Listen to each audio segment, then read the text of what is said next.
Au sommaire de ce journal contentieux des résultats de la présidentielle, les audiences ont débuté ce lundi à la Cour constitutionnelle. 2 requêtes ont été examinées. L'affaire des candidats invalidés par la CENI se trouve déjà sur la table du procureur général près la Cour de cassation. Les candidats tricheurs pourraient être aux arrêts.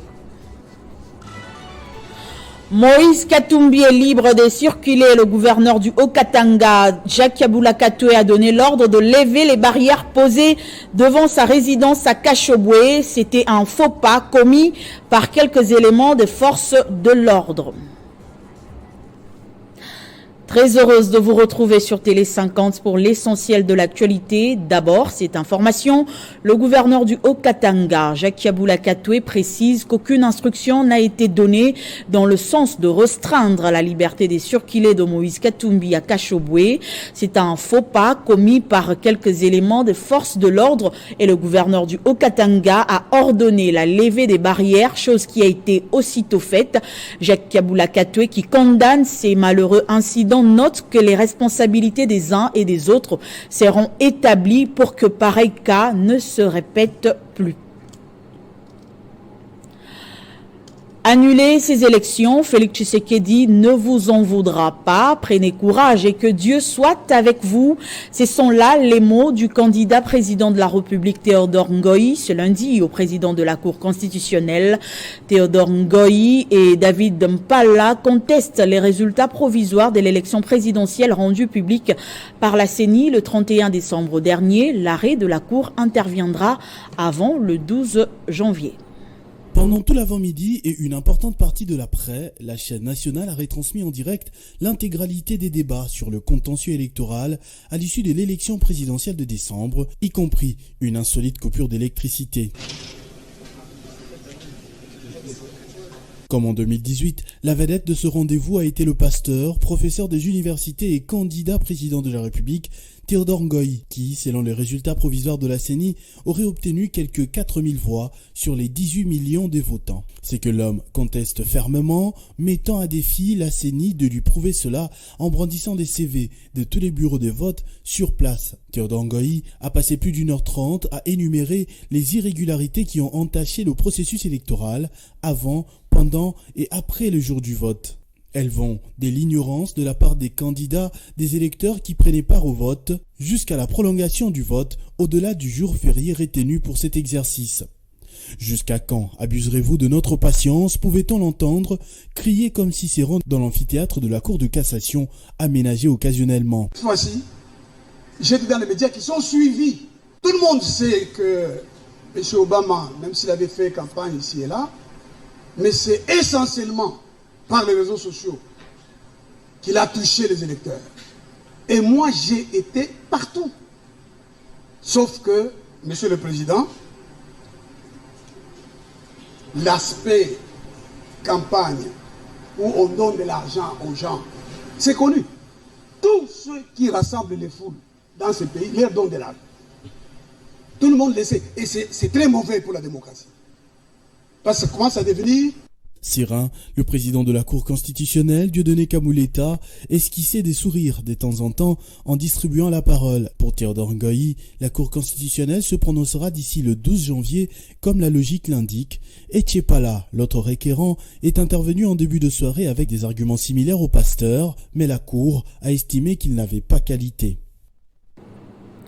L'affaire des candidats invalidés par la CENI pour fraude, corruption et autres charges lors des élections législatives nationales et provinciales du 20 décembre dernier se trouve déjà sur la table du procureur général près la Cour de cassation, constituant des infractions conformément à la loi électorale. Ces actes, par conséquent, sont punissables par la loi. Les candidats tricheurs pourraient être aux arrêts dans les heures qui suivent. Les détails dans cet élément de Nathalie Yoko.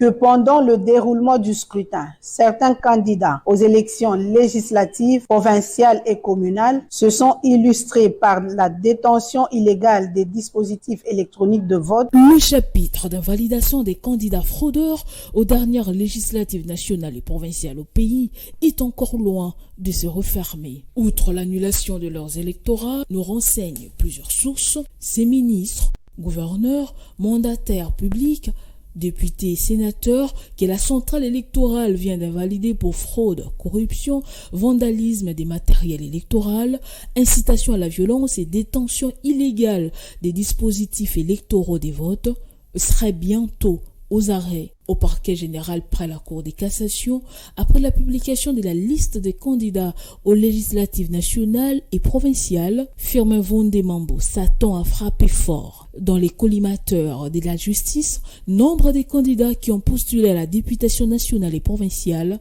bientôt ces présumés fraudeurs, corrupteurs seront arrêtés, renseignent des sources concordantes. Depuis la publication de cette liste de 82 candidats impliqués dans ces dossiers qui éclaboussent la classe politique congolaise, le procureur général, près la Cour de cassation, est déterminé à mettre hors d'état de nuire ces personnalités qui brillent par leurs antivaleurs. La fraude, la corruption, les vandalismes des matériels électoraux, l'incitation à la violence et la détention illégale des devs constituent des infractions conformément à la loi électorale et par conséquent punissables par la loi. Représentant le ministère public et en matière répressive, le procureur général près la Cour de cassation a donc le rôle de rechercher les infractions aux actes législatifs et réglementaires qui sont commises sur les territoires du pays.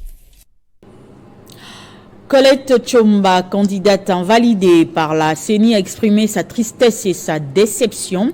Elle qualifie la décision de la CENI des résultats d'une grossière manipulation et dit garder sa dignité. La Commission électorale nationale indépendante a annulé des suffrages obtenus par des candidats aux élections législatives, provinciales et communales dans certaines circonscriptions. Cette décision a été rendue publique le vendredi 5 janvier 2024 par la CENI. Parmi les candidats dont les résultats ont été annulés, on retrouve Colette Tshomba Ntundu, candidate aux législatives nationales à la circonscription de la Funa. Réagissant à cette décision de la plénière de la CENI, Colette Tshomba Ntundu crie à une grossière manipulation, car certains candidats malheureux ont monté des vidéos et des publications discourtoires pour discréditer sa victoire. Très irrité concernant cette décision de la Commission électorale nationale indépendante, sa base de Funa réagit. Ngai nazali mama veuve militaire. 2006, tobandi na Colette ti lelo boyi. Kolata na ngai, kolia na ngai bana na biso muto tangisa bango isa Colette Tshomba. Il tient à savoir que Colette Tshomba Ntundu a une expérience électorale et la connaissance du terrain. Elle a réalisé plusieurs actions de terrain dont les financements des activités économiques de plus de 1000 femmes à Bumbu, construction d'un centre de formation professionnelle, construction des forages modernes à Selembao, équipement en matériel moderne et réhabilitation de la maternité du centre médical Barel à Bumbu et plusieurs autres actions de terrain. Mama Tshomba na Bumbu ba mama veuve tolati bafuti banda totangisi bana bamisu tozi baline na ekoli bimanzaki tozangaki mashini na bana couture bana na biso bakomi kotonga bana biochimie bazwi mashini ya laboratoire papa kadima tozi badete wana tikeli biso yo fele. Notons que Colette Tshomba entretient depuis 2006 des structures d'encadrement socio-économique et professionnel de femmes et de jeunes désœuvrés au sein de la dynamique Mamande Mobateli. Après l'invalidation de sa candidature à l'élection législative nationale pour fraude, bourrage d'urnes, corruption et vandalisme, le député national et candidat dans la circonscription de Lubao dans la province de la Lomami, Joseph Kainga, dénonce une main noire cachée derrière son dossier. Chez moi, il n'y a pas eu vandalisme. Chez moi, il n'y a pas eu bourrage d'urnes. Chez moi, il n'y a pas eu au moins quelque part, puisque vous êtes des journalistes, partout dans tous les pays où on avait au moins attrapé les machines, il y a des vidéos. Puisque les photos, les gens peuvent calquer. Moi, j'ai dit bien, des vidéos. Il n'y en a pas eu. Oui, la main noire, il y a un candidat. La main noire, ce n'est pas à cacher, puisque c'est connu de tout le monde. Même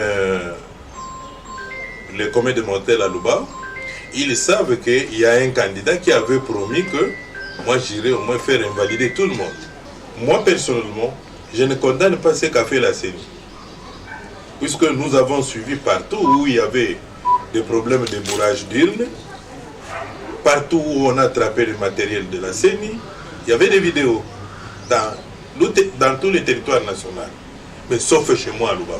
Mais simplement, ce que je demande à ce que le président Kadima puisse faire la part des choses. Pourquoi est-ce qu'il a ses représentants dans chaque territoire?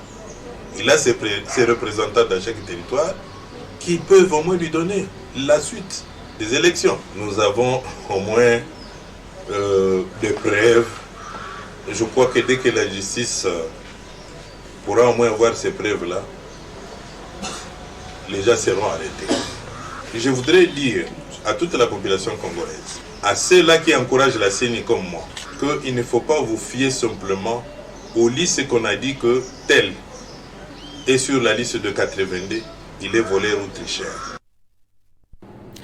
Et puis le parti politique Debout la Patrie s'insurge contre l'acharnement politique dont est victime son président national, le député Singoma Mwanza, dans une déclaration rendue publique ce lundi dans le territoire de Nyiragongo dans son fief électoral. Les membres de cette formation politique mettent en garde 2 candidats députés nationaux dans le territoire de Nyiragongo qui sont en train de ternir l'image de Singoma Mwanza. Tout en exhortant la CENI de continuer son travail déjà louable pour la promotion et la consolidation de valeurs démocratiques et électorales en République démocratique du Congo, nous rappelons ces candidats et partis politiques à garder leur mal en patience et à répondre de leurs forfaits récidivistes devant les instances compétentes au lieu de perdre leur temps à lire des déclarations politiques éhontées dans les réseaux sociaux. Il s'agit notamment du parti politique UDPS Tshisekedi et du regroupement politique ABAR-AUNC, dont sont respectivement membres le candidat Adel Bazizane Maeshe et Mouhirwa Mutumai David. Nous regrettons les tons menaçants de ces officines politiques qui, de surcroît, ne jurent que de troubler la quiétude publique. À la même occasion, nous interpellons la société civile, force vive de Nyiragongo dirigée par M. Mambo Kawaya Jean-Claude, pourtant hors mandat, a cessé d'agir dans l'ombre de la candidate Adel Bazizane Maeshe dans le but de diviser les filles et fils du territoire de Nyiragongo, car cela ternit l'image de cette structure. Que la population reste vigilante pour éviter de fragiliser davantage la cohésion sociale.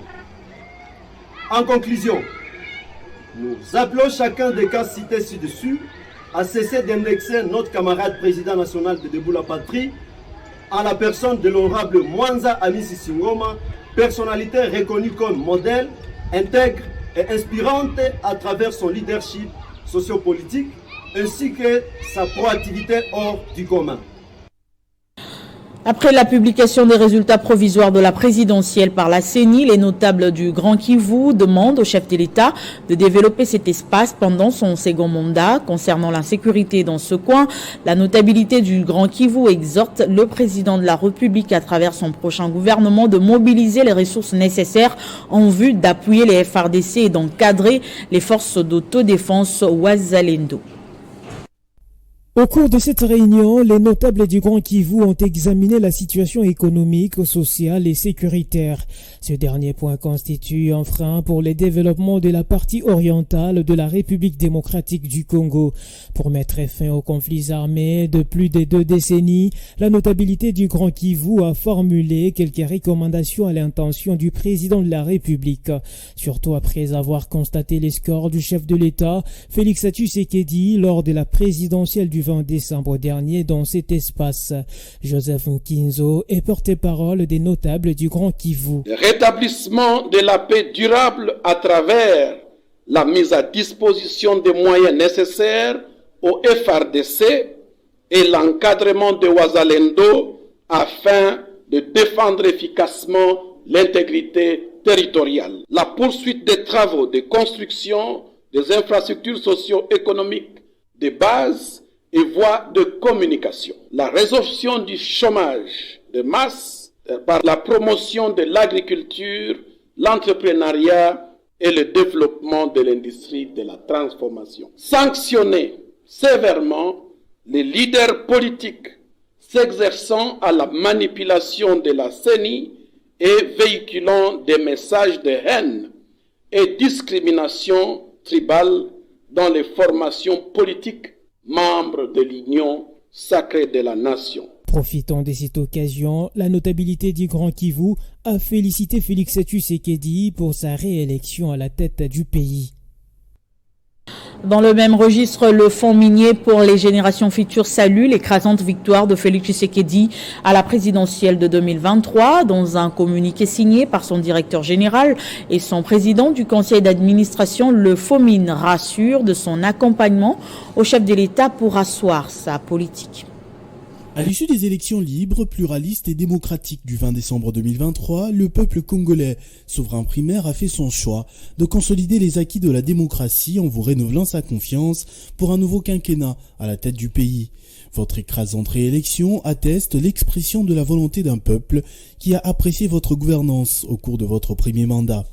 Le conseil d'administration du FOMIN, la direction générale et tout son personnel vous présentent en cette occasion leurs sincères félicitations et vous souhaitent un fructueux mandat. Ils vous rassurent de leur indéfectible attachement et accompagnement en vue de l'accomplissement de votre exaltante mission du développement de notre cher et beau pays, garantie d'espoir pour les générations futures. Puisse le Très-Haut vous combler de force et de santé, fait à Kinshasa ce 5 janvier 2024, communiqué signé par le directeur général Biringanine Mbachamolome Faustin, président du conseil d'administration, honorable Moubikai Moubalama Téléon. Depuis plusieurs mois, sous menace de spoliation, la concession de la fondation Maman Mobutu, située au numéro 6359 du plan cadastral de la commune de Kalamu à Kinshasa, est de nouveau l'objet des menaces d'expropriation. Son nouveau propriétaire, Patient Moussaka, dénonce l'implication du ministère de l'Intérieur, des Affaires sociales et de la Justice dans la vente de sa concession à des sujets libanais responsables de la société Congo Future. La concession de la fondation Mobutu, appartenant depuis 2022 à Patient Moussaka, fait toujours l'objet des menaces d'expropriation et de spoliation. Selon les avocats de Patient Moussaka, le ministère de l'Intérieur est suspecté de jouer un rôle trouble dans la spoliation de la concession enregistrée sur le plan cadastral au numéro 6359 dans la commune de Kalamu à Kinshasa. Dans une mise au point rendue publique vendredi 5 janvier 2024, les avocats conseils de M. Moussaka Bahati Patient ont affirmé que cette concession est la propriété privée de l'Herkilion acquise des mains des membres de la famille de l'ancien chef de l'État Mobutu Sese Seko. Ces documents précisent en outre que depuis quelques mois, le ministère de l'Intérieur serait des connivences avec d'autres ministères, notamment ceux des Affaires sociales et de la Justice, pour la spoliation et la vente de cette concession. Selon les avocats, cette concession a été acquise des mains de la liquidatrice légalement désignée. Fort est de constater que certaines personnalités politiques et certains officiers de la police soient impliqués dans la spoliation et la vente de cette concession à des sujets libanais responsables de la société Congo Future qui ont même commencé la démolition des constructions dans cette propriété. Les avocats conseils des Patient Moussaka saluent par ailleurs l'accompagnement et l'intégrité de l'auditeur général et de la présidente du Conseil d'État qui sont restés fermes sur la protection des biens de la famille Mobutu et de son nouveau propriétaire qui est Patient Moussaka.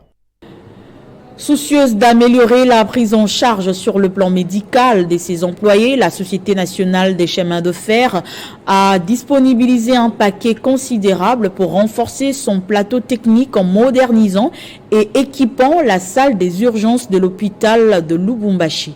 Regardez. Je voudrais ici remercier le président de la République, le féliciter également pour sa réélection. C'est le président du conseil d'administration de la SNCC, Jean-Ladi Umbalongangue, qui a coupé le ruban symbolique pour la mise en service de la salle d'urgence de l'hôpital de la Société nationale de chemin de fer du Congo, SNCC SA, ce vendredi 5 janvier 2024, au complexe hospitalo-clinique SNCC de Lubumbashi. Ce bâtiment hospitalier fait la fierté du management, du comité de direction, chapeauté par son directeur général, Fabien Moutom Kankate, dans l'objectif d'améliorer la prise en charge sur le plan médical de ses employés ainsi que leurs familles respectives, selon les normes exigées par l'Organisation mondiale de la santé et le code médical. Cette unité des soins de la SNCC modernisée a une capacité d'accueil de 8 lits avec un équipement moderne adapté aux contingences actuelles. C'est entre autres les monitorings cardiaques, les concentrateurs d'oxygène et des aspirateurs. L'œuvre que nous allons inaugurer aujourd'hui, c'est la salle d'urgence. C'est grâce à la pugnacité des cheminots. Et il faut se dire que nous nous sommes retrouvés dans un environnement où, au niveau de la République démocratique du Congo, nous avons un président de la République dans son premier mandat qui a été réélu, et c'est ce schéma-là qui nous a inspirés. Nous voulons aussi dire merci à son Excellence Antoine Félix Tshisekedi, président de la République. Ce geste prouve à suffisance les efforts louables de l'employeur vis-à-vis des cheminots et marins SNCC ainsi que de la population congolaise en général. Et puis le chef du groupement Bokutali, situé dans la chefferie de Marimanza, territoire de Ouatsa, province du Haut-Ouélé, le patriarche chef Ntseze Mengue Gaspard, dit être déterminé à appuyer le nouveau quinquennat du président de la République, Félix Antoine Tshisekedi, dans son entité administrative. Il a fait cette déclaration dimanche 7 janvier dans sa résidence officielle.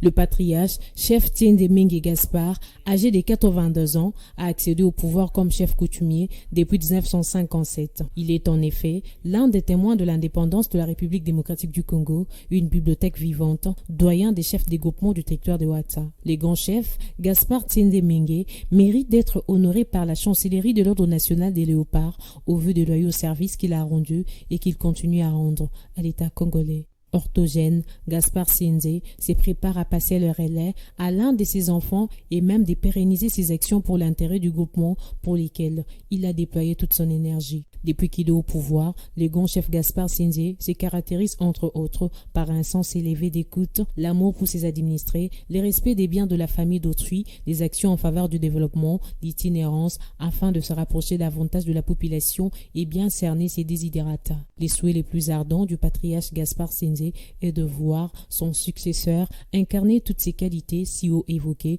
pour mériter la confiance de la population. Répondant à la question sur les bilans de sa gestion, le chef Ntseze rassure qu'avec l'appui des partenaires, il a réussi à construire une école moderne dans les chefs-lieux de son groupement avec un centre de santé de qualité.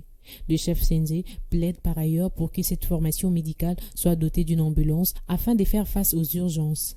Il souhaite en outre que chaque village de son groupement soit doté d'un centre de santé à l'instar de celui construit au chef-lieu afin de permettre à la population d'avoir accès aux soins de santé de qualité. Il dit cependant fonder sa foi sur la réélection du président de la République, Félix Antoine Tshisekedi Tshilombo, qui certainement poursuivra avec son ambitieux programme du développement des 145 territoires.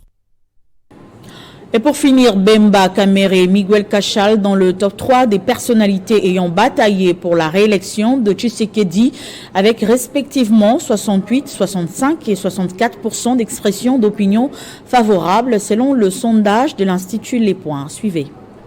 Jean-Pierre Bemba, Vital Kamere et Miguel Katam Cachal, voilà le groupe de 3 considérés comme les meilleurs des meilleurs, selon les résultats des enquêtes publiées ce dimanche par l'Institut de sondage Le Point, pour avoir contribué à grande échelle à la réélection de Félix-Antoine Tshisekedi à la magistrature suprême. Ainsi, ils font la une dans la presse ce lundi. Ce sondage les attribue respectivement 68, 65 et 64% des opinions recueillies entre le 26 décembre 2023 et le 5 janvier dernier. Pour rappel, la course à la présidentielle du 20 décembre dernier a été rude et amplement disputée entre Félix-Antoine Tshisekedi, candidat à sa propre succession, et Moïse Katumbi, transfuge de l'Union sacrée de la nation et président d'Ensemble pour la République, qui lui malheureusement était dépourvu des lieutenants avec un ancrage considérable dans le Congo profond. Porté par l'Union sacrée de la nation et ses leaders emblématiques dont Jean-Pierre Bemba et Vital Kamerhe, Tshisekedi a réussi à couvrir l'ensemble du territoire national et à maintenir sa présence à travers le pays grâce au déploiement des leaders hauts cadres et autres personnalités membres de l'Union sacrée. Tous comme un seul homme ont prêché Tshisekedi à leur base disséminée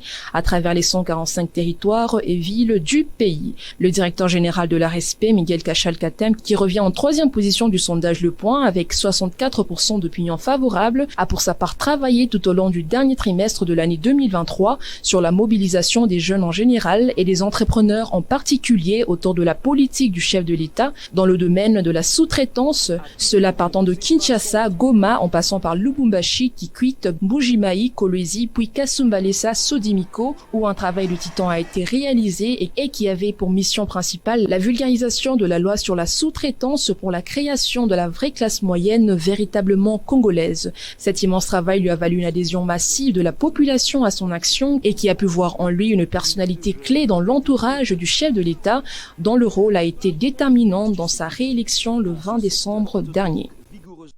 Le journal est terminé, place au rappel de titres. Contentieux des résultats de la présidentielle, les audiences ont débuté ce lundi à la Cour constitutionnelle. 2 requêtes ont été examinées. L'affaire des candidats invalidés par la CENI se trouve déjà sur la table du procureur général près la Cour de cassation. Les candidats tricheurs pourraient être aux arrêts dans les jours qui viennent. Moïse Katumbi est libre de circuler. Le gouverneur du Haut-Katanga, Jacques Katoué, a donné l'ordre de lever les barrières posées devant sa résidence à Kachobwe. C'était un faux pas commis par quelques éléments des forces de l'ordre. C'était l'essentiel de l'actualité. Merci de rester fidèle au programme de Télé 50.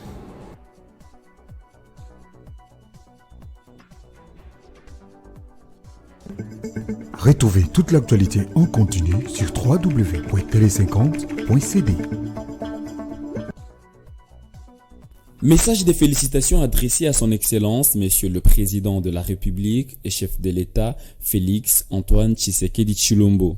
Le conseil d'administration, la direction générale et l'ensemble du personnel des lignes maritimes congolaises SA présentent leurs vives et chaleureuses félicitations à son Excellence Félix Antoine Tshisekedi Tshilombo à l'occasion de sa brillante réélection à la magistrature suprême de la République démocratique du Congo.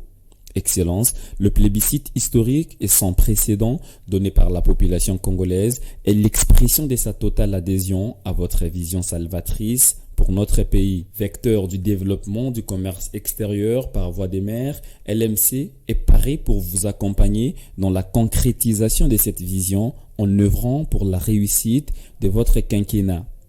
Pour les lignes maritimes congolaises, Jean-Claude Mukendimbia Mouinza, directeur général.